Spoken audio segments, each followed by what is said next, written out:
সুবহানাল্লাহ বলবেন না? আমার আল্লাহ বলে ওয়ালা তাকুলু লিমান ইউকতালু ফি সাবিলিল্লাহ, যারা আল্লাহর রাস্তায় নিহত হয় তাদেরকে মৃত বলো না। নিষেধাজ্ঞা কার? অথবা আমরা বিশ্বাস করি কোরআনের জন্য আল্লাহ তাআলা সাইয়েদ রাহমাতুল্লাহ আলাইহি শুধু কোরআনের কথা বলতে থাকে। ইঞ্জেকশন পুশ করে পৃথিবী থেকে বিদায় করে দিয়েছে, সুতরাং কোরআন পাকে বলে যায়নি শহীদ হয়েছেন, ঠিক না বেঠিক?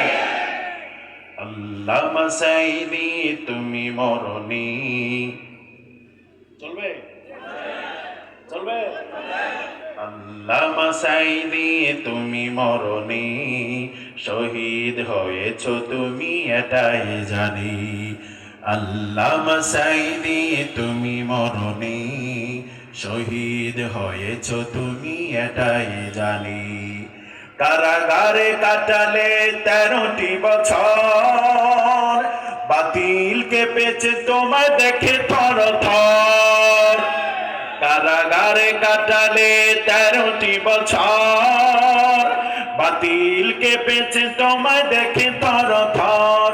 তুমি যে ছিলে মুদ্র নয়ন মনি, শহীদ হয়েছ তুমি এটাই জানি। বলেন আল্লামা সাইদি তুমি মরনি, শহীদ হয়েছ তুমি এটাই জানি।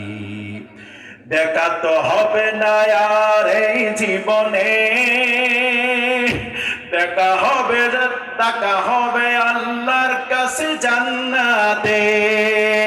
এই আশা কবুল করো আল্লাহ তুমি, শহীদ হয়েছ তুমি এটাই জানি। আল্লামা সাইদি তুমি মরনি, শহীদ হয়েছ তুমি এটাই জানি, ঠিক না?